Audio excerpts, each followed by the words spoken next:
So welcome to the UCD School of Agriculture and Food Science graduate webinar series.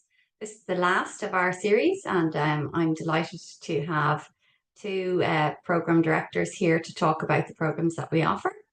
So the School of Agriculture and Food Science is one of UCD's largest schools, and we're also one of their most top performing schools.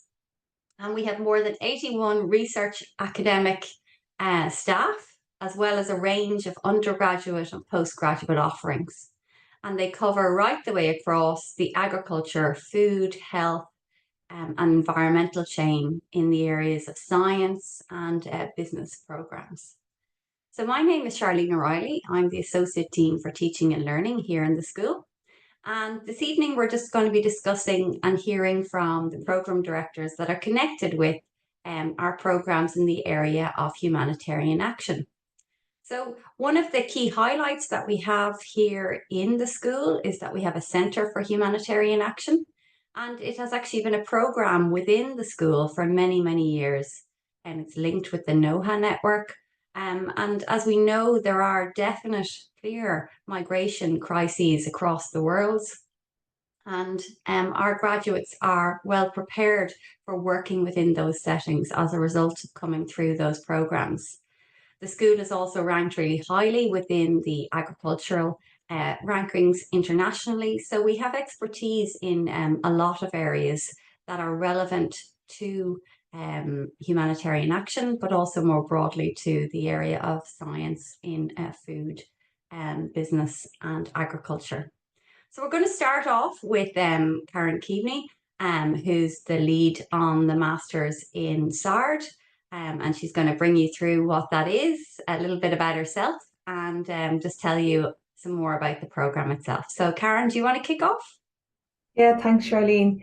So I'm the Programme Director for Sustainable Agriculture and Rural Development. We work within the same unit as the Humanitarian Action Programmes, but we are separate.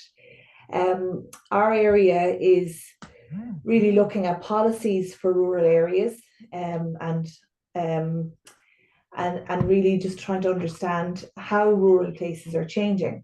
So more broadly, just to talk about myself, I studied geography and I also trained as a professional regional and urban planner. So my background is very much in the social sciences, and to a large extent, there's that unit. I think it really reflects what Sharleen is saying. We really have a broad range of expertise within the school. So my interests are very much on policy and how we develop evidence-based policies for rural territories. That's both in Ireland, within Europe and internationally. Myself, I would work with national policymakers in Ireland, but also I'm very involved with the European Commission long-term vision for rural areas. So we really are working at all levels. And this is very strongly reflected in the programme in Sustainable Agriculture and Rural Development, where we have a really, really strong focus on policy and also on community-based approaches to that policy development. I think maybe is that enough for now, Sharleen? Or? Yeah, no, absolutely. And I'll come back to you with some targeted questions after this. Thanks. So next up, for the MSc in Humanitarian Action programme, we have Ronan McDermott, who's going to speak to you about that programme. So Ronan, the floor is yours. Thanks, Sharleen. So what do we mean by humanitarian action? Humanitarian action, it aims to save lives, alleviate suffering, and promote life with dignity in very severe circumstances in the context of conflict and disaster. It's been increasingly recognized that we need people with requisite knowledge and skills to be able to effectively intervene in such circumstances to really meet the humanitarian imperative in those settings. And so the humanitarian action programs at UCD, as Sharleen mentioned, have been running for over 20 years, where we equip students to engage effectively in this sector. We have a wide range of graduates from different disciplinary and backgrounds, different country backgrounds. As part of the NOHA network, the Network for Humanitarian Action, where we deliver the master's program together with 7 other universities in Europe. which leads to a great alumni community, which is really helpful for career prospects within the humanitarian sector. I'll be happy as well to give an overview of the timeline of the program perhaps later, but maybe a bit about myself, just briefly. My interest is in the promotion of societal resilience, so promoting resilient communities, societies that have the capacities to preempt crises within their localities, to be able to absorb and adapt in the face of external shocks and stressors, from food security issues to issues of conflict that might arise relating to their particular areas. And I bring my background in sociology, political science, and law to bear in that research. And together with my colleagues on the program, we bring our research networks, the research projects we're involved in across the globe to bear within the classroom on the Humanitarian Action Program. Super. So I suppose if I was to ask both of you, what kinds of students come into your programs? What kind of backgrounds do they have? And, you know, what type of students do you think would be really suitable for your programs? So maybe if we start with you, Karen, and then we go back to you, Ronan. Thanks. On one hand, it's really hard to define our student. We don't have a typical student, which is actually fantastic. We have a really open door policy in terms of the students that we grant access to in the program. In one sense, we're seen as a conversion program. So we would welcome students from all backgrounds. We often get asked, should I have an agricultural background, or should I have some qualifications in rural development? And the answer simply is no, you don't have to. So we welcome students from arts, from the social sciences, from business, from the life sciences, physical sciences, anything. And in ways over the years, we've had students from all sorts of backgrounds. What really is the common thread for us in our students, and this is for our Irish, European students and international students, is that really that they have a passion for rural areas and are really interested in the future sustainability of agriculture. They tend to be students who, if they do come from a life science background, so maybe they have studied agricultural science, they're interested in techniques for engagement and engaging people in bottom-up, community-led actions for sustainable agriculture. Or if they have come from what might be perceived a very different background to what the program title is, they really do come with a passion and interest for the future of rural areas and for rural sustainability. So sometimes that means they're actually from a rural place, or sometimes it's really people who have seen through their earlier studies or even through some of their careers that rural areas are greatly impacted by climate change, by changing economics, changing jobs, all those pressures are really acutely felt in rural places, and these are people that really want to make a difference and contribute to understanding how we address those challenges. So really, it's if you're interested, don't ever feel, oh gosh, I don't have the right background, because we will go, you know, we happily and often do speak to students or prospective students before they apply, talk people through the program, and you try and figure out if it is the right course for you. And actually the variety of students we have really adds to the program, because there's so much learning that goes on within the classroom among peers as well.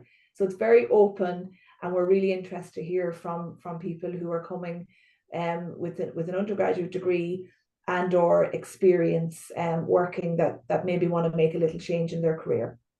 Yeah, super. So just in relation to that, do you have modules, say, for example, that you would recommend for students to take if they were coming from an alternate background? No, we wouldn't, because we design them at obviously a high level, but they're designed at introductory master's level.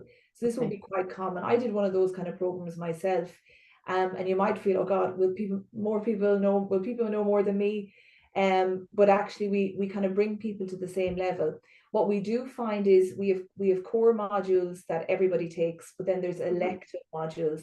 And that's where people can choose maybe more introductory level, and then maybe if you have a bit more experience, you can pick more advanced modules there. So we bring people together, and actually, because we do a lot of peer learning, a lot of workshop-based learning and participative learning, then it's also about sort of sharing the knowledge and providing that kind of facilitation as well. And we're used to having people from all types of backgrounds. So for us, we just bring everybody together, and we kind of start together and work together. No, that's great. Okay, so Ronan, is the situation in your masters different or similar in terms of the backgrounds, or are people coming with a specific sort of level 8 degree? Yeah, it's pretty similar to the Sustainable Agriculture and Rural Development program. Humanitarian action, it's an interdisciplinary field. The challenges are great within humanitarian action. We need the combination of expertise from various sources. We have medics who come on board in our programs, people with backgrounds in politics, international relations, and in social work, various vocational backgrounds. What unites them is a common commitment to the humanitarian action in various or development in various ways. So we've quite an interdisciplinary group that feeds into quite exciting in-class exercises and group work, which forms the bedrock of our assessment. We begin the program with what we call an intensive program, where we don't presume any prior knowledge within humanitarian action, but we bring everyone up to speed on the key principles, contemporary debates relating to humanitarian action. And it's also a great way to sort of get to know your peers at the beginning of the program. There's a lot of social elements as well. So we really place an emphasis on building an esprit de corps within the program that stands to students as they become alumni and progress within the sector later on. So diverse disciplinary and professional backgrounds, but also diverse international backgrounds as well. Many from Ireland and Europe, but also we strive to obtain a global representation as befits a humanitarian action program. So we often have up to a third or even half of students from outside of Europe, often supported by various scholarships that are available, provided by Irish Aid, by Erasmus Plus. The master's we are delivering is an Erasmus Plus joint master's program. And there are other scholarships opportunities available on the UCD Global webpage as well. So very much a diverse classrooms is the aim of our program, because the challenges, the skill set required within the sector is equally demanding in terms of the diversity of skills required. Right. And you did touch on scholarships there. So that's definitely an area that a lot of prospective students are looking to find out about. So in terms of the intake of students, do you have rough numbers that you take into the program? And if so, do you have any idea how many would roughly be on scholarships? Yeah, so we aim to have a class of 30 every year. As I mentioned before, we place an emphasis on small group learning. So we strive to aim for 30 students. It varies from year to year how many would be on scholarships, but it would be around 5, 6, 7 typically in every academic year. Yeah. Okay, super. And I suppose it can be challenging for students to navigate this landscape of, what to do in relation to scholarships, if they were seeking one. Is there support within the school to help students in that area? What I would recommend is to check out the UCD Global webpage. I think there are supports as well within the school that maybe we can elaborate on as well. But that would be the first port of call. Also, we emphasize within the Humanitarian Action Program that we're very approachable when people are interested in the program. We're happy to chat about what's involved, what opportunities there are in terms of scholarships, and to point potential applicants in the right direction for enabling them to participate in the program as well. Super. Okay. So Karen, are there any scholarships, that type of thing, available in your program? It's very similar really to what Ronan has said. Over the years and currently we would have students with Irish Aid funding, with some of the national sanctuary scholarships, but generally you tend to, for international students, go to UCD Global. We do have some scholarships that will be starting this year, which I can't talk about fully yet, but exciting news on the horizon. We will have some scholarships for European Union or Irish students.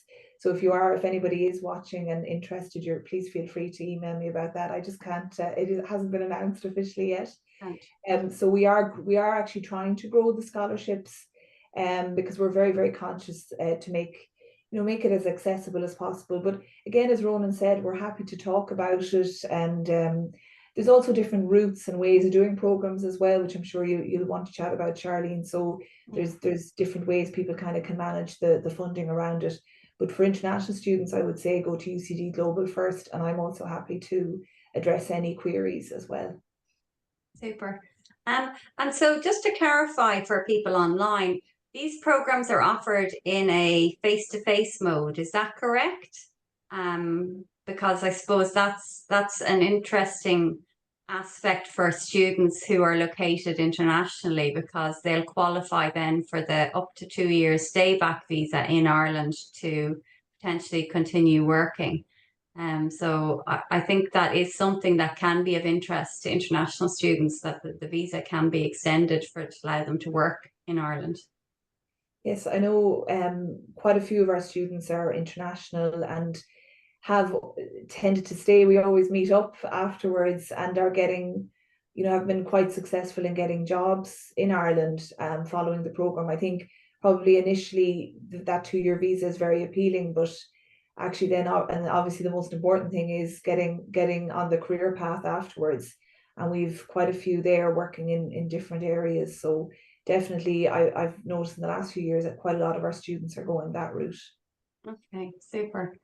And I suppose for both of ye, one of the things I highlighted at the outset was UCD's prominence, and particularly our school's prominence in being research active staff, and we're very proud of that fact. But maybe if you wanted to talk about the areas of expertise that are potentially within your program that might sort of like get somebody quite excited about wanting to, to have that contact potentially within their content of their taught programs, and to hear from these leading experts. So maybe Ronan, do you want to start? Yeah, happy to jump in. So in the first semester, we cover the key disciplines of relevance to humanitarian action, so public health, law, anthropology, management, and then in the second semester, we have what we call the specialization semester, where we delve into key concepts and interventions within humanitarian action that reflect our respective research agendas amongst the staff who deliver on the program. So the key interventions, key concepts that we are working on at the moment are localization. So it's a big push within the humanitarian sector to ensure that local NGOs, local individuals are to the forefront in delivering humanitarian action, because they are know the context better, they can deliver more efficiently, and so on. I mentioned before my work on resilience. That's a further concept we're working on. We have a number of European funded projects, projects funded by other agencies relating to resilience that we've been conducting in Ethiopia and Indonesia, in other contexts, and we bring the learnings from those projects into the classroom, and indeed some of our collaborators as well, to really expose students to practitioners within the humanitarian sector, something that's really beneficial as they proceed with their careers after the program. And then, so we have localization, resilience, and then the third key area is gender-based violence. UCD Centre for Humanitarian Action was involved in the Irish Consortium for Gender-Based Violence. We have a very strong network of collaborators in this area, which bring their knowledge to bear in our module on this topic in the second semester. So those would be the three key areas, and then they flow into the thesis supervision. So the two programs that we offer conclude with a minor thesis. And this is a great opportunity for students to potentially link up with some of the research projects that we are conducting in different parts of the world, to link up with our partner organizations in those contexts, and to set a trajectory for themselves beyond the program. So that's how we ensure that our teaching is very much research-led and relevant to the field. Okay. So just to, there is a question in the questions box, which is about, could you give the students, prospective students, a breakdown of what courses to expect? So maybe just in terms of the timeline of the program, you know, per semester, what would be the types of topics that would be covered? Will I go for that one? I think because they're quite different, I think, in how they're run. Yeah. Similar maybe to Ronan. It's, you know, we've very research-led program as well, and tying in, I think that's one thing. Everything that we do is so much tied into our research. In fact, I developed a new module this year around community-led local development, which directly came out of an Irish Research Council funded project. So it is very much kind of you know, of its time and timely, and in many ways we're always trying to get ahead of the curve.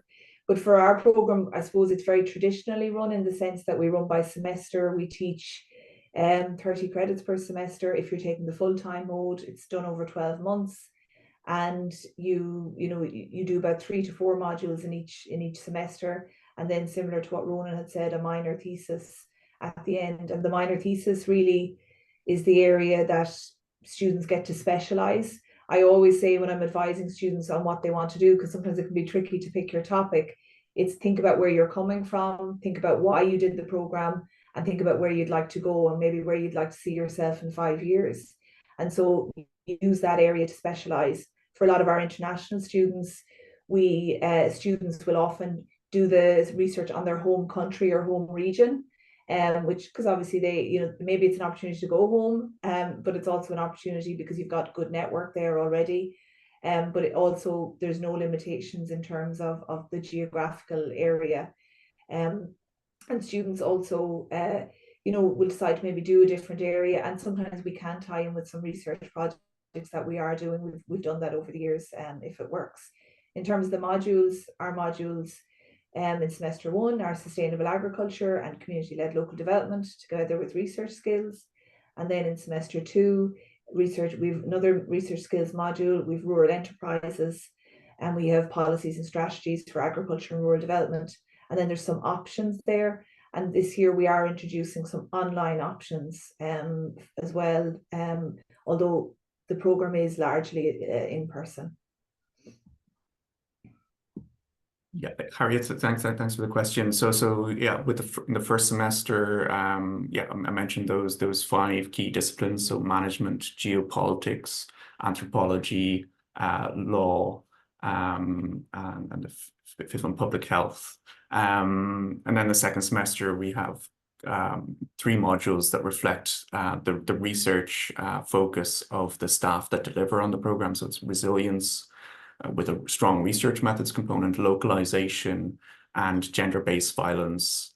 And then after the classes in the second semester, there is a field trip to Ethiopia, where students on the 1-year program meet with peers at a university in the southern Ethiopia, and find out more about the humanitarian context, and get to apply some of the learning that they've obtained in the program. in preparation for the minor thesis that comes afterwards. So that's the broad timeline. We also have a 2-year program, which is the Erasmus Mundus Joint Masters, which is delivered together with 7 other European universities, where you engage in mobility in the second semester. So you spend a second semester at one of our European partner universities. The third semester, you have a choice between a work placement with one of our partner humanitarian agencies, a more practical aspect, or you can spend a semester with a non-European partner university. They're located in practically every region of the world. And then the fourth semester is a minor thesis. So we have 2 programs, one a year-long program at UCD, and a 2-year Erasmus Mundus joint master.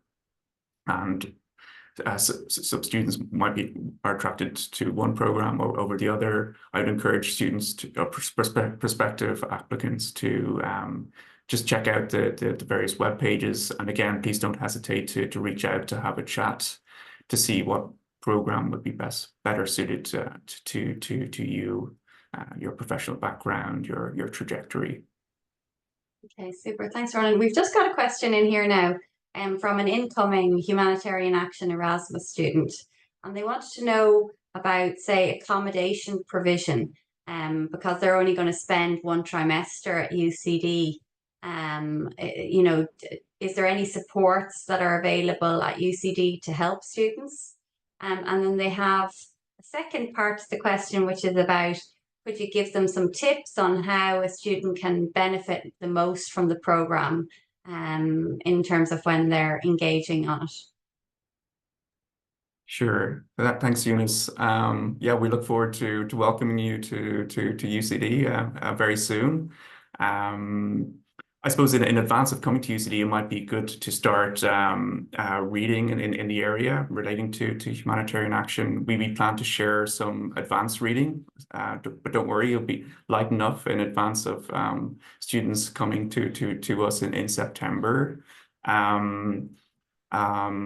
Accommodation, we have UCD residences is probably the best port of call. I think Sharleen might have further information on this as well. But then how best to benefit from the humanitarian program? I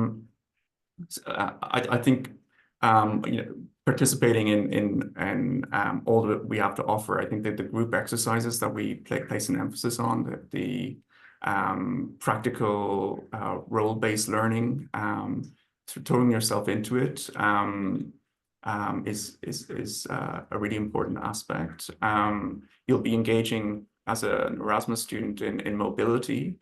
So I would suggest applying yourself to your studies, but also getting to know the context in which you are living. You will be moving from context to context. So there's a lot of learning to be gleaned from the different university settings, the different cultural, social settings that you will be in, that will stand to you later on. Yeah, that all seems very relevant. Thanks very much. So there are some more questions for you, Ronan. You don't get off just yet. So the next question is, does everyone go on the trip to Ethiopia for the Humanitarian Action Masters? Yes, so we have the 2 programs. We have the 1-year UCD Masters program. So everyone who is on the 1-year UCD Masters program, it has the option of going on the field trip. Those who are on the Erasmus Mundus program, they spend the second semester at a partner university. So they have other commitments. But yeah, if you're on the 1-year UCD program, then you can join us to travel. Yeah. So the next question relates to the MSc in Humanitarian Action at UCD and being different to the Erasmus Mundus curriculum. Is it different for the first 2 semesters, or are they the same? So are the students kind of shared across the 2 programs for the initial part and then they go their separate ways, or is it completely separate? Yeah, so the first semester is the same across the 2 programs. And then what's different is in the second semester, the UCD only students stay in UCD and undertake the 3 courses that I mentioned previously. The Erasmus Mundus students travel to their partner European university to engage in the specialization that they offer. So that would be the difference. Also, the Erasmus Mundus program is 2 years, so there's a second year which involves a work placement or a semester at a non-European university, as well as the minor thesis. So yeah, there's a lot of detail there. So maybe just it's better to check out the web pages for Humanitarian Action, and also please don't hesitate to reach out to discuss which program might be the better option for you. Yeah. So in relation to the kind of the work placement semester in the Humanitarian Action Programme, they were wondering, another student was wondering if the students get paid or it depends on the organisation they're working for. And does the student have any choice in the organisation that they actually end up with? Yeah, it's a good question. I'm not fully sure. I can get back to the person involved concerning that particular question. The reason being, our partner organizations might differ from year to year, and there might be a different arrangement with the organization. Okay, so that'd be great. So I think whoever has posted that question, if you could directly contact Ronan, then he can link you in with the person that could answer the question, I suppose, because different people run different modules and aspects of the program, obviously. So I have another question. Sorry, you're really in the hot seat now, Ronan. My offer is for 1 year study. Would it be possible to change to the 2-year study program length, so the Erasmus Mundus program, or is it not possible? Yeah, it's great that there's so much interest in the Humanitarian Action programs. So you have to look at the deadline for the Erasmus Mundus program. So if you go to the relevant webpage, the NOHA webpage, you can find out if it's still possible to apply. So that I would encourage the prospective applicant to do that. Okay, super. So I have some questions now for Karen. How can I best prepare to apply for the Masters in Rural Development? Well, I suppose there's 3 kind of key areas. There's the technical bit of get all your documentation together. You know, there's a requirement to have transcripts and various other documents on and it's on a centralized online system. So have all that prepared, gather it if it's you know, if you have it in different places.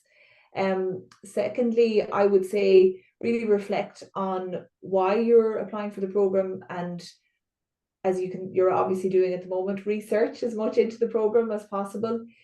We would like to hear your story in terms of why you're applying for the program.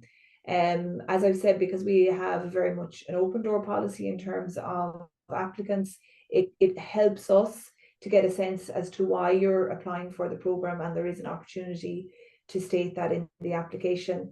And thirdly, I'd say, please feel free to contact me. I would often meet with students, and it's so easy. You know, we do it over Zoom, and students tend to be all over the world.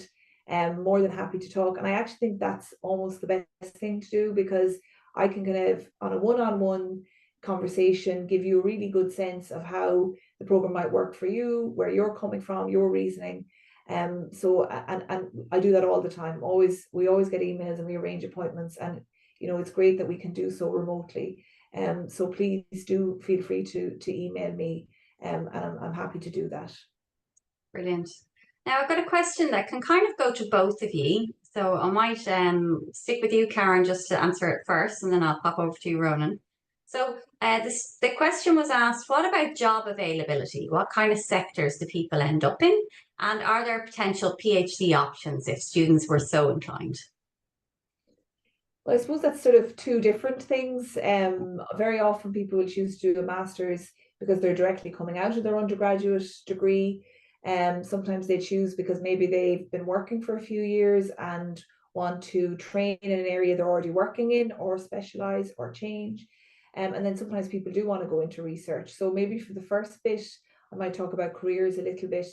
Our students, it tends to be quite varied. So it can depend on their undergraduate degree, first of all. So if they've had a broader undergraduate degree and wanted to specialize, then they may end up going into certain areas. But broadly, our students or our graduates tend to work in NGOs and the community and voluntary sector, and they do so both internationally and within Europe and Ireland. And they tend to do that within the areas around agriculture and around community development in rural areas. They also tend to go towards the public sector quite a bit, particularly national and local government, where there's increasing roles for people looking at sustainable development, climate adaptation, societal impact of just transitions. And also, quite recently, a lot of our students are going into the private sector, working in agricultural advisory and also agribusiness advisory areas. And again, a lot of them are doing that within Ireland and also returning to their home countries or working internationally. For example, we have a graduate this year who's working in, she's working under agri-environmental schemes, but what she's doing is working with the farmers to sort of help them figure out where they're placed and trying to advise them on how to get engaged with agri-environmental schemes. So as you can see, it's broad, but yet I always think kind of the common thread is it's working with people, and it's working with communities within their localities. Oh, the PhD as well. Quite a few have gone into PhDs. It depends really. PhDs often depend on funding. Usually people seek funding. But what I have found is because we get to know our master's students really well, we have relatively small classes. There's a core group of staff working with students. We will often identify students who might be interested in doing research, or you yourself might come into the program interested in research. And again, we're happy to talk about that. And over the years, I've supported students to apply for funding. And a number of our students have gone on to do PhDs, both within UCD and in other universities. So in many ways, any route is possible. With a master's program like ours, it's what you make of it and making sure you make it work for where you want to go. Great. Ronan? And I suppose for the humanitarian action programs, that the primary destination would be operational NGOs, UN agencies like UNHCR, UNICEF, or the Red Cross, Red Crescent movement. So this humanitarian actors in a strict sense. But then we also have graduates who enter into public service of various kinds, including diplomacy, for example, where humanitarian action background is quite beneficial. And then we have graduates also in related areas and in development as well. During the program, we enlist practitioners in designing and delivering our courses. So you'll be exposed to many potential employers during the course of the program. And as I mentioned previously, there's a very strong alumni community amongst the NOHA network, which is a really effective way to get your foot in the door within the humanitarian sector as well. And on the PhDs, we often have graduates who return to do PhDs to work with us on the research topics that are of interest. And maybe just lastly on employment as well, I think maybe often the destination is determined by the disciplinary or professional background of the student as they come into the program. So I mentioned before, we might have people with background in nutrition who might have a nutrition aspect to the humanitarian work that they do after the program. Similarly with medics, the medical use the humanitarian action program to establish themselves as a doctor within the sector. So that would be the typical pathway. But as Karen mentioned, we get to know the students quite well. We stay in contact afterwards, including through the alumni community. And you'll find quite quickly that it's a very collaborative community that you'll be entering within NOHA. Okay, so a few short questions for you, Ronan, and I'm going to come back to you, Karen, don't worry. So for the 1-year program, is it possible to do the field work in a different location, or does it have to be with the partner university in Ethiopia? Yeah, it's open to the student to decide where they wish to conduct any field work associated with their minor thesis. So there's an opportunity to do so in Ethiopia, but it's by no means an obligation. That's open to the student. Okay, so and then for the Erasmus Mundus program, will the student have to choose between work placement and thesis, or is it a compulsory minor thesis? Yeah, the minor thesis is compulsory in the 4th semester. The work placement would take place in the 3rd semester of the program. Yeah. Another question for the Humanitarian Action Masters. Are there legacy academic recognition awards for exceptional performance within the Masters? So basically maybe this is at the school level, are there any awards that are given out to those who perform well within the Masters, or is it predominantly within more undergraduate offerings? There's nothing that I'm aware of at the moment.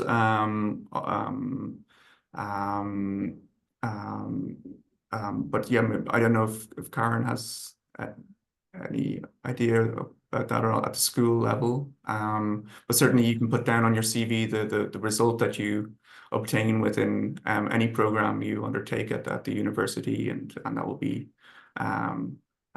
obviously of value to potential future employers. Yeah, and I suppose there's wider university badging, etc., that people can engage in that do stand out and do end up on your transcript. So, they can differentiate you in the marketplace as well. So another question, last one, hopefully. I'm sure you're kind of being worked here now tonight.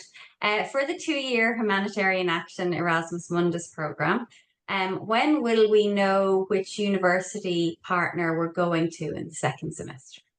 Yeah, so that matching exercise takes place early in the 1st semester. So we want to provide students with a certainty early in the 1st semester concerning their 2nd semester placement. We always strive to accommodate students' first preference, but if that's not possible, obviously, the preferences are ranked, and so you would usually get your 2nd preference at the very least. Okay, super. And then just one other question just popped in there now. So in terms of the awarding institution, is it UCD or is it a partner university for the Erasmus Mundus? So the Erasmus Mundus, it's you obtain a degree from both universities, the 2 European universities, master's degree, and also a NOHA certificate. So it's not a joint master's, but rather a double degree offered by the 2 universities, 2 European universities. So plenty of paperwork. So back to you, Karen. A student has asked, is it possible to do the Masters in Rural Development and not live in Dublin? Do I have to be on campus every day? That's not the first time I've been asked. Exactly. It's Which a is common unsurprising. question. We are masters in sustainable agriculture and rural development in the capital city, but we have a beautiful green campus. It's very rural when you get there. We actually, that's a question that's been asked for many years. I took over the program just this year. I've been in UCD for 10 years. But in order to respond to that, we've actually restructured our timetable because we're very aware of the challenges of if you're based already in Ireland, you might even be doing it as part of career change, and you would have commitments in other parts of the country.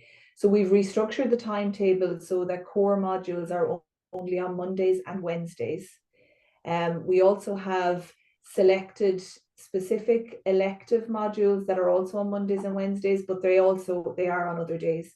And it's also why we introduced some online elective modules, so that even though it's an in-person master's, we all live in the real world. We know how it works. So we've tried to accommodate students as much as possible. A lot of the work that's done is group-based work. It is up to you as a student how you communicate with your group and how you engage with the group that you're working on the other days. But we only require, in terms of core teaching, to be there Mondays and Wednesdays, even though it's obviously a busy week and you'll have lots of project work to do. But that's something that we've decided to do as a way of responding to that demand, and being aware that a lot of our audience and our students are rural based, and commuting is quite a challenge. So I hope that helps, and that'll be run out from September. So we'll be really curious to see how that works. Yeah, one more question has just come in. So for the Masters of Rural Development, are there lots of presentations and things like that? Because the student says that they're quite introverted and don't feel comfortable doing those kinds of things. So will it affect their overall grades? That's something as lecturers we're really used to dealing with. We're all different, and actually in many ways, particularly when you're looking at the very work in rural development, which is around working with communities and farmers, we understand how we communicate with each other is different. So while there are some presentations, assessment varies. Quite a few of the staff we work really hard on universal design for learning. So we're really aware that there should be multiple ways of engaging. What I would say is if it's a particular issue, please speak to the lecturer in question and let them know there's an issue. I every year talk to students about this issue, and we always accommodate as best we can. I like to think we're a pretty friendly and approachable bunch of people, and we do really care about the students and want to ensure that you're having, the best experience and getting the most out of it. So if there's any issues like that, I'd hate to think that will put you off doing a course. It's not all about presentations. Yes, there are some, but we can look at different ways of doing them so that you're not feeling overly exposed or self-conscious. Super. So and actually, I might just add, yeah, we also help you, and we do a lot of skills around communication so that maybe you can overcome some of those worries. Yeah. And I mean, to be honest, you'll find that an awful lot of academics, even though we're working in a space where we're actually teaching all the time, a lot of us are quite introverted anyway. So we understand your maybe slight discomfort, with actually engaging in that space. So we're coming from a place of empathy rather than being really out there, outgoing individuals. So we're very much, I have to say, I can speak across the school, it's a very approachable staff team, and we are very open to hearing, what you think you could do in place of something. If it's possible, we'll definitely meet you halfway. So we have two short questions, I think. The first one is, would it be possible for Humanitarian Action to give a breakdown of sort of the in-class schedules? I suppose that maybe relates to how many days they need to be on campus, etc. Yeah, so we deliver the modules in blocks. So as mentioned in the first semester, you might have management, then geopolitics. You have those modules in order. So you have about 3 weeks of classes and assessments relating to management, and then you complete the module and then move on to geopolitics. So a typical week might be 3 or 4 days of afternoon classes, and then the final week might involve preparation. Final week of the 3 weeks involve completion of assignments and exams. There's slight variance across the different modules, but that would be the typical approach to module design. Okay, super. So I've got somebody who's got their hand up. So Christian, I'm just going to allow you to use your microphone. So if you want to just ask the question, that'd be great. Yes, hello everyone. Hi. Thank you again for the floor. I have a question for Miss Karen. Yes, I'm actually one of the maybe your future student for master degree in sustainable agriculture and rural development, and I have started already the application, and right now I'm just waiting for you guys to respond because I was in the step where my recommenders are supposed to send the letter of recommendation to you so that you can so that I can move to the next level. And right now, just one recommender say that he already did it, and we are. So I'm just waiting to know what's come next. I don't know if I can get your contact, maybe your email, so that we can just discuss and know about the next step. Thank you. Thanks, Christian. I'm just taking your name here and I'll look it up. We don't see it until all those steps are done. So I'll follow up with that.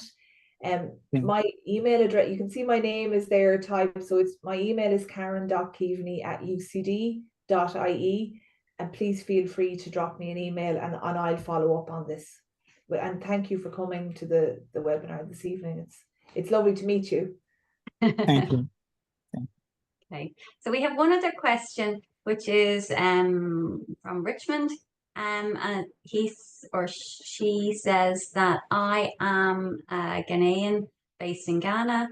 I've been accepted to pursue the Humanitarian Action Programme, but my scholarship application wasn't successful. Is there anything I can do, because they need a scholarship to be able to pursue the programme? So just maybe some advice would be appreciated.